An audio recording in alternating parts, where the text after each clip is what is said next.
¿Por qué José José perdió la voz? Si buscas la respuesta fácil, te dirán que fue por borracho, pero la historia clínica revela una verdad mucho más cruel y silenciosa. No fue el vicio lo que quemó su garganta, fue la medicina que sus propios managers le inyectaban para que no dejara de facturar. Hoy vamos a destapar el expediente médico y financiero que demuestra cómo un medicamento milagroso derritió el instrumento más perfecto de México. Para comprender la tragedia de José Rómulo Sosa Ortiz, a quien el mundo coronó como el príncipe de la canción, primero debemos entender que él no era simplemente un cantante, era el activo financiero más importante de toda la industria discográfica latina en los años 80. Su voz no le pertenecía a él, le pertenecía a los libros de contabilidad de la disquera Ariola. Estamos hablando de un hombre que, con un solo álbum, el mítico Secretos de 1983, logró vender más de 20 millones de copias. Si ajustamos esas cifras a la inflación y al mercado actual, es una cantidad de dinero tan obscena que resulta difícil de procesar. José José sostenía sobre sus hombros la nómina entera de una corporación transnacional. Su garganta pagaba los edificios corporativos, los yates de los ejecutivos y las bonificaciones anuales de cientos de empleados. Esta dependencia económica absoluta creó una presión inhumana. Cuando eres la gallina de los huevos de oro, no tienes derecho a enfermarte.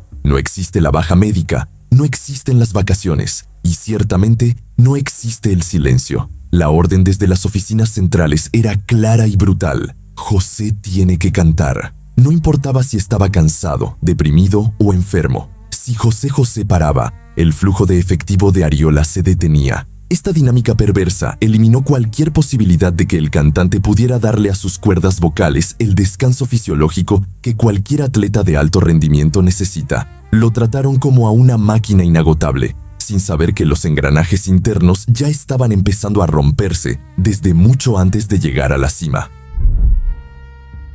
El origen del desastre físico se remonta a 1972, mucho antes de su época dorada. José José sufrió una neumonía devastadora que casi le cuesta la vida. Aunque sobrevivió, sus pulmones quedaron marcados para siempre. El daño pulmonar debilitó su diafragma, ese músculo esencial que funciona como el fuelle para cualquier cantante. Debido a esta debilidad estructural, José tuvo que desarrollar una técnica vocal que forzaba la garganta, mucho más que la de un cantante promedio. Para alcanzar esas notas largas y poderosas que lo hicieron leyenda, José tenía que empujar aire con una violencia interna que sus tejidos apenas soportaban. Pero la industria no entiende de neumonías. Bajo la gestión de sus managers, se instauró la política de "el show debe continuar", llevada al extremo. José José era obligado por contrato a presentarse en palenques polvorientos, en teatros con aire acondicionado gélido y en estadios al aire libre, sin importar su estado de salud.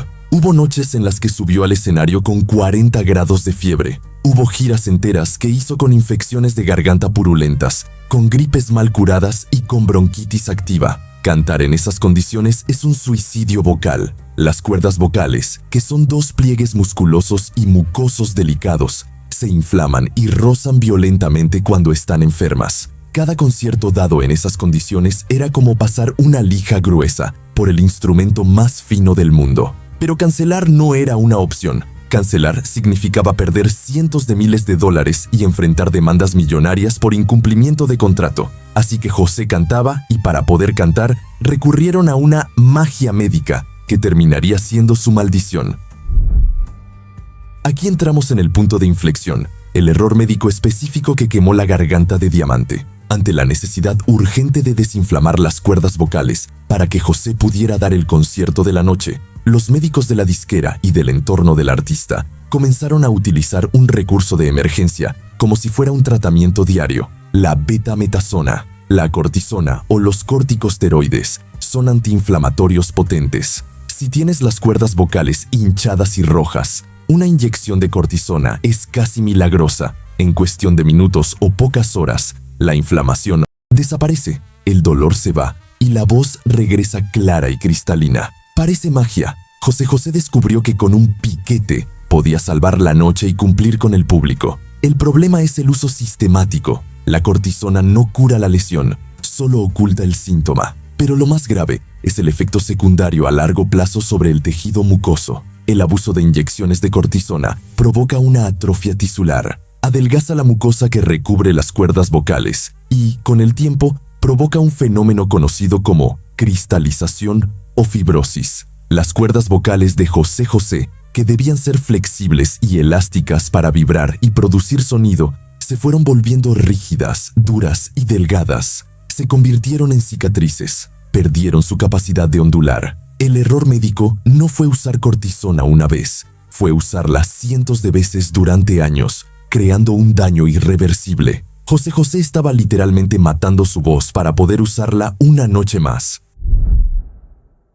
A este daño químico por la cortisona se sumó un enemigo interno, la hernia de hiato y el reflujo gástrico severo. José José padecía de un reflujo brutal. Por las noches, mientras dormía, los ácidos estomacales subían por su esófago y quemaban la laringe. Imaginen la escena. De día, la cortisona adelgazaba y debilitaba el tejido de la garganta, dejándolo desprotegido. Y de noche, el ácido clorhídrico del estómago subía para quemar esa carne viva. Era una combinación letal, un cóctel de fuego que corroía su aparato fonador las 24 horas del día. El dolor físico de cantar con la garganta destrozada y el dolor emocional de sentir que su don se apagaba lo empujaron a buscar alivio donde fuera. Y aquí es donde el alcohol deja de ser solo un vicio recreativo para convertirse en una herramienta médica mal empleada. José José no bebía solo por fiesta, bebía como analgésico. El alcohol anestesiaba la garganta. Unos tragos de vodka o Bacardí antes de salir a escena